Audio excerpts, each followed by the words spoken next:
Welcome back to another Dynasty Buy Low video. As always, guys, make sure to hit the like button and subscribe to the channel. Let's get into it. We put these out every couple of months, trying to change up the names as much as possible, but I have basically two for each position, one that's a little bit for the shallower leagues and one for the deeper leagues. Starting off with the quarterback position, and it's really hard with quarterbacks because, although, for example, guys like Jared Goff and Dak Prescott are ranked as like QB 21, QB 22, I don't think people will really view them so much differently in terms of the next couple of years and what they're going to produce to guys who are ranked, higher up, like Justin Herbert, a Jordan Love, a CJ Stroud, right? I don't think it's not crazy to say that Dak Prescott over the next 2 years can outscore Jordan Love, but they're a huge difference in discrepancy, mostly because of age. But Bryce Young, he's down there at QB 20. It's like him and Penix are like the two younger guys that are down there that I really think if they have a good 2025 season, we could see them rise pretty high up the board. You're not going to see that with a guy like Goff. I mean, Goff just came off a QB7 season. And he's ranked as the QB 21 because of his age. So we're not going to see that with Goff. But Bryce Young, we potentially could see it. He's not even 24 years old yet. And we're talking about a guy here who was the number one overall pick. And he was an absolute bust after year one. He was an absolute bust after the first couple of games, and then he got benched in year two. But coming back from his benching, from that point on, Bryce Young was awesome. And I know it's a short sample size, but it's half a season. He was awesome from weeks 8 to 18. He was absolutely awesome. And I think it's just very funny that you look at CJ Stroud and Bryce Young. When they first entered the Dynasty rankings, right, after they got drafted, and Bryce Young number 1 overall, CJ Stroud number 3 overall. Was it 2 or 3? Number 2 overall. I forget exactly. You go look at their rankings, and they were basically next to each other. I think Bryce Young was like QB 9, CJ Stroud like QB 11. And now we're at the situation where CJ Stroud's QB 9 and Bryce Young's QB 20. But what if you flip their seasons? What if what Bryce Young did his after he got coming back from his benching? What if he did that year one? And what if CJ Stroud did what he did year one last year?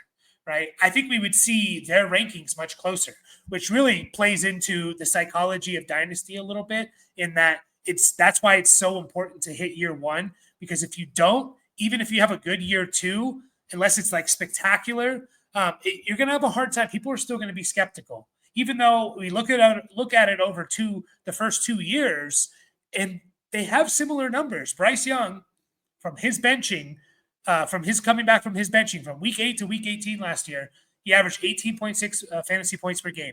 CJ Stroud, his rookie year, which we all loved, averaged 18.7. Like, they literally averaged the same amount of points. I know it's a smaller sample size for Bryce, but I'm just curious what it would be like if you switch their seasons. But I do think Bryce Young is a little bit of a buy low, and I just kind of believe like there's enough weapons on this team now. I think they have the right coach there. You have guys like, you have some supplemental pieces and guys like Xavier Legette, Adam Thielen, Jalen Coker. You got Chuba Hubbard there. You drafted Ted McMillan in the top 10. Like, pieces are in place here. And what I really like about Bryce Young is that he has like a little bit of a sneaky rushing game here from week 10 to 18. So that's 8 games. He averaged about 6 points per game for fantasy points per game in rushing. That includes rushing touchdowns. He had about 26 rushing yards per game, and he had 5 touchdowns over those 8 games, a little more than half a touchdown per game. So he was averaging right around 6 points per game in fantasy. Now, is he going to get 5 rushing touchdowns? No, but I could see him rushing for 25, 30 yards per game. I think that's part of his progression as a quarterback, and his understanding the position is taking what's given to him a little bit. And the dude's legit fast. Like, he's one of probably the top 5, 7 fastest quarterbacks in the NFL.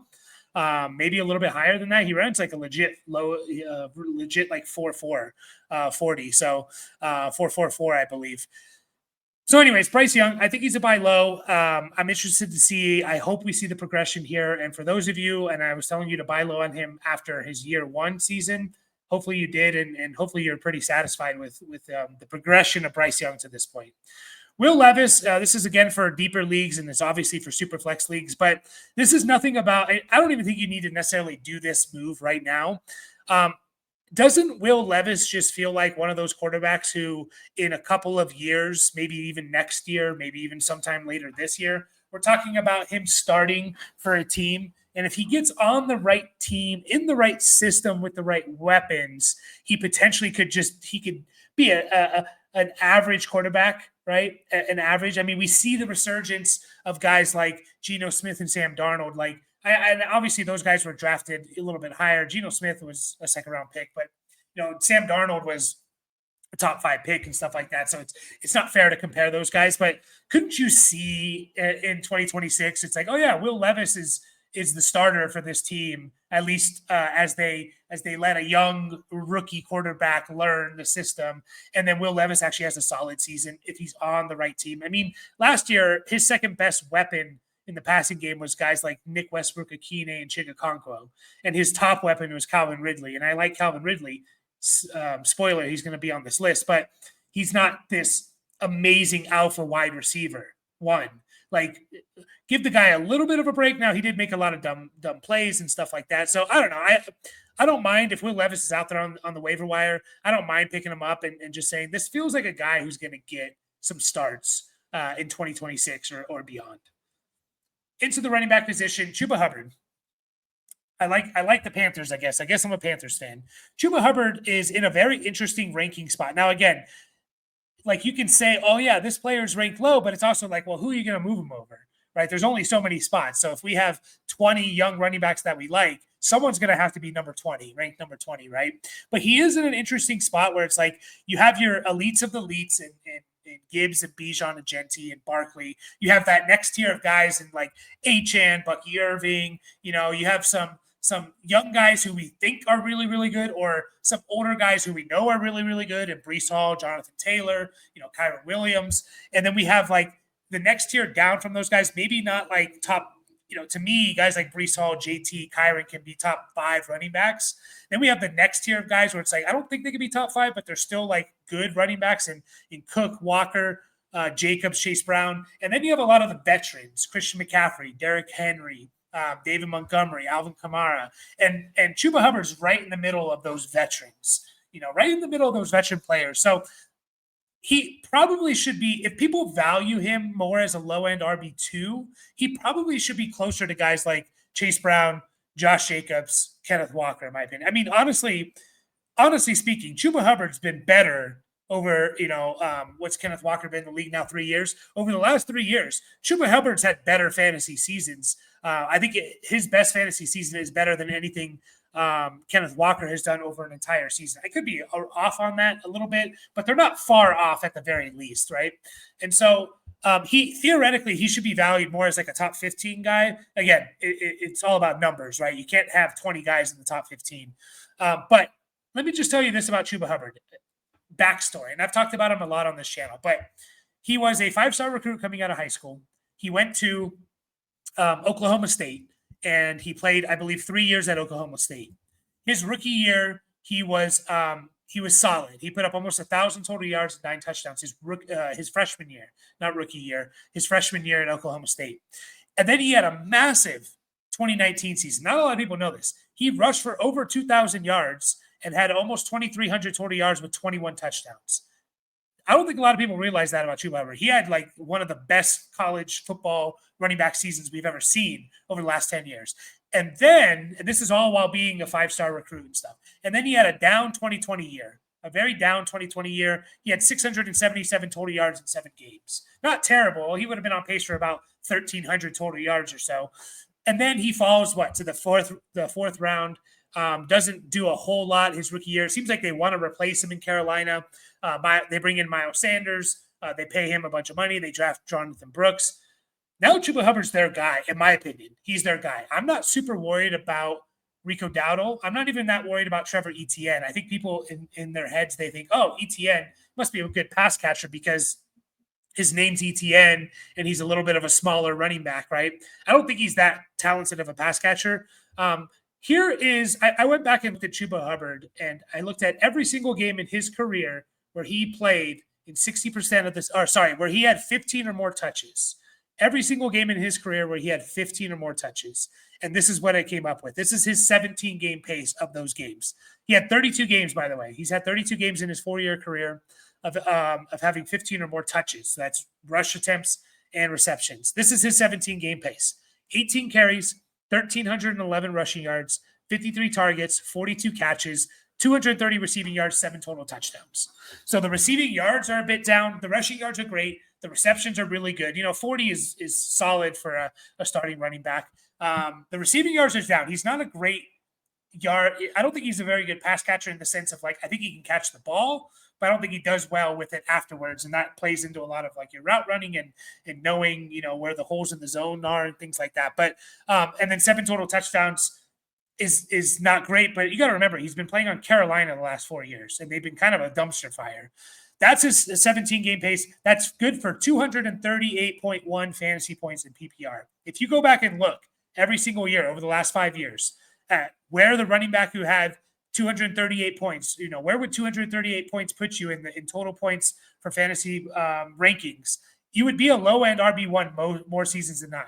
Last year was a little bit different. I think last year, the RB17 had 230 over, was he would have been the RB17 in total points. But most years, and last year running backs were amazing, most years that puts you in the top 10 in total points for running backs.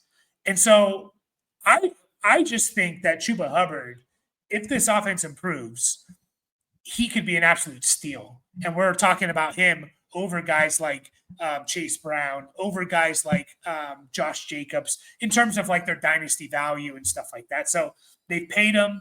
He's seemingly their guy. Jonathan Brooks is not coming back. Rico Dowdle is just a guy, in my opinion. Trevor Etienne, I know some people really like him. We'll see. I'm not the biggest fan, and I also don't think he's an amazing pass catcher. The one knock on Chuba is the pass catching stuff. If he's not going to be efficient with it, they're not going to want to give him 40-plus catches. Most starting running backs will just kind of fall into 35, 40 catches. That's a dump off or two, that's a couple dump offs a game.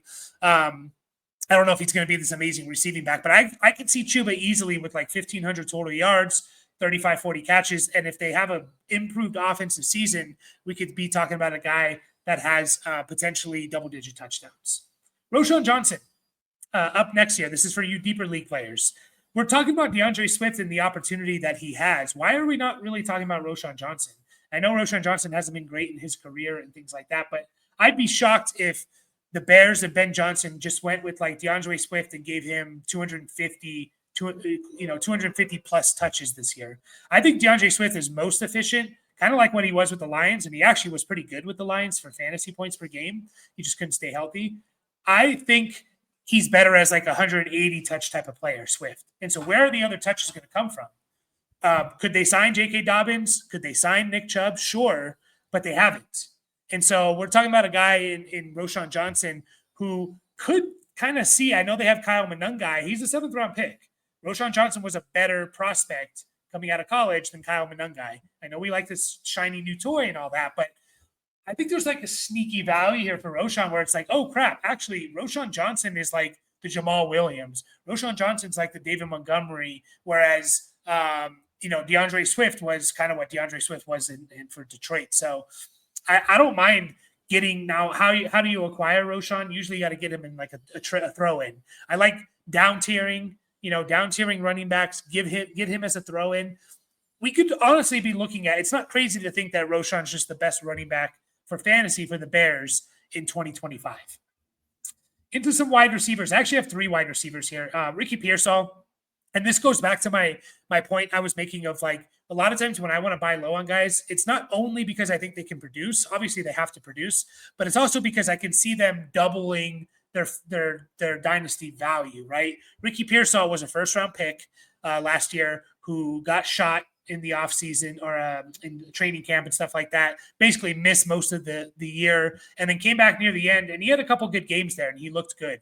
He's in an amazing system that knows how to get the ball to their players and to get their guys open. I don't necessarily think there's obviously a crowded room, but I don't think it's a couple of years ago. Obviously you have guys like McCaffrey, Kittle, Juwan Jennings is a nice player, but Ricky Pearsall could be better than Juwan Jennings. Brandon Ayuk, potentially going to miss the first part of the season and things like that. So there's a room here for Ricky Pearsall. And basically what I look at is I look at the other rookie wide receivers last year that did well. Obviously, you have like Neighbors and Brian Thomas. Those guys were amazing, and McConkey. But I'm looking at like Xavier Worthy, essentially, a guy like him, who did well. He wasn't amazing, but he did well last year. Ricky Pearsall could easily jump from wide receiver 34 to wide receiver 20 this time next year, if he has a good season in 2025. And you look at some of the players he's around, I don't really see that happening with a lot of these guys. Brandon Ayuk, at that point, he's going to be 28 years old. People are always going to lower him down because of the injury stuff.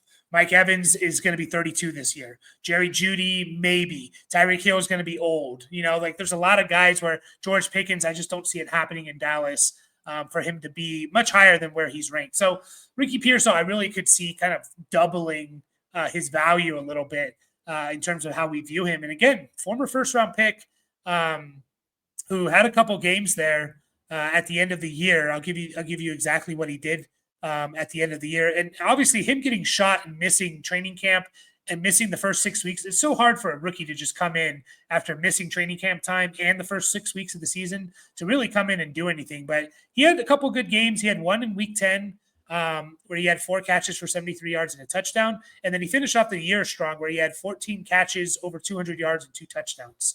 So I really like Ricky Pearsall, and he's definitely a guy that I want to try and acquire at least on a couple of my teams just for the potential of him being really, really good. Calvin Ridley. I've been talking about Calvin Ridley since February about a buy low. And my argument for Calvin Ridley is exactly what I was arguing for Terry McLaurin last year. Go look at where Terry McLaurin was, and I'm going to tell you the exact numbers. Go look at where Terry McLaurin was last year. Last year around this time. Terry McLaurin in 2024, May of 2024, he was the wide receiver 35 to 37, like in that range. So he wasn't quite as low as Ridley, but he was ranked as like barely even a wide receiver 3. And then McLaurin comes out and has an awesome year, a truly difference-making year. And now Terry McLaurin is still kind of low, but he's in the late 20s, right? He's in the late 20s. And my argument from McLaurin was like, hey, they're going to get a quarterback in the draft. What if he's good? And that's I didn't know if it was going to be Drake May or Jaden Daniels, but basically saying like, what if he's good? And guess what? He was good, right? And Terry McLaurin benefited from it, right? Same thing with Calvin Ridley. I've been saying this. They're going to draft a quarterback at number 1 overall. It's Cam Ward. They draft a quarterback. Now, we all expected the Titans to potentially draft a wide receiver very early on. They didn't draft a wide receiver to the 4th round. Now, they stockpiled in the 4th round. They got Chimere Dike, they got Alakayo Manor, and then they got the tight end Gunnar Helm. So they stockpiled the 4th round. But we're talking about 4th round picks here. They did go out and get Tyler Lockett, but like you go look at their depth chart right now, it's Ridley, Lockett, and Treylon Burks. Who's going to benefit? If Cam Ward is good, has a good rookie year, has a CJ Stroud, Justin Herbert, Jaden Daniels type rookie year, who's going to benefit the most? It's going to be Calvin Ridley. Calvin Ridley is – I would be shocked if unless Cam Ward just completely tanks. If Ridley's healthy all year, I would be shocked if Ridley's not a top 30 wide receiver next year.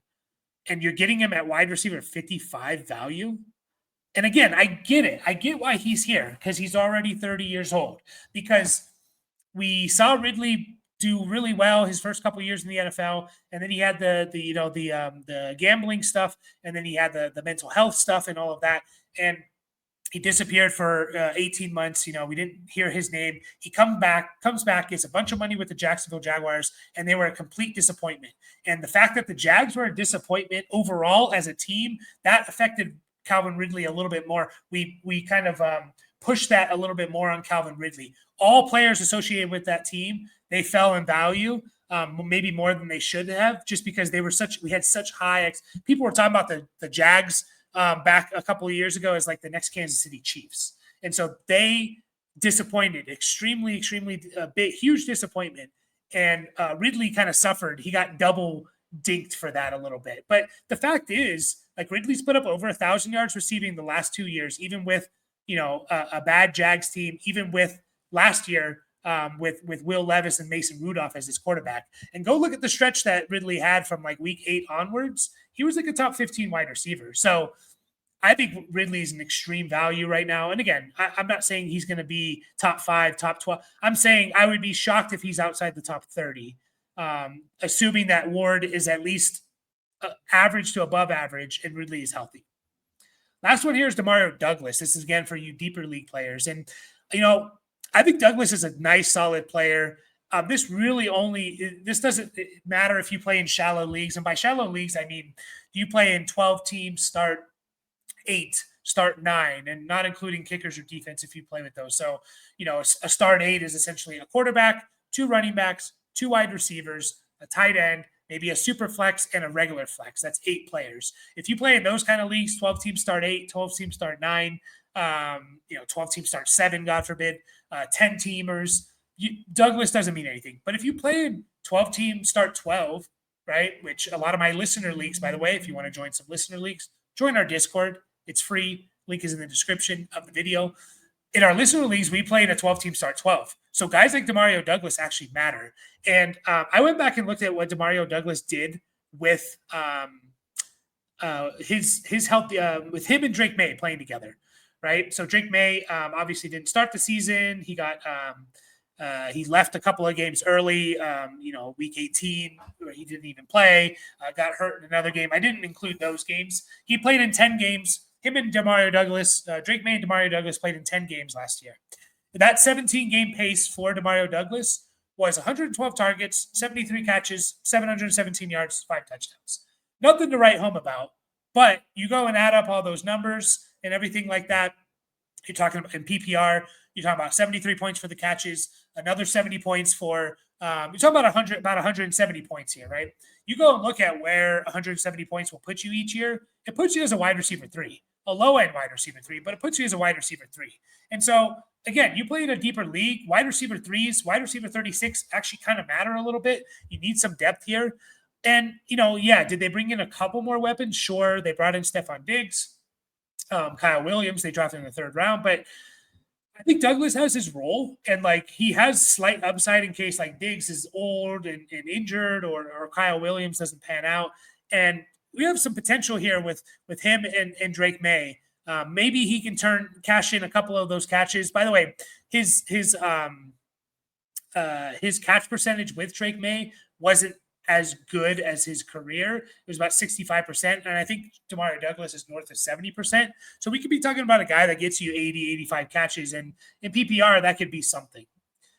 We'll finish off with a couple tight ends here. Dallas Goedert. I mean, I've been talking since we started this channel, Dallas Goedert, which is now, I think this is going on our 3rd season. Dallas Goedert's been a buy low.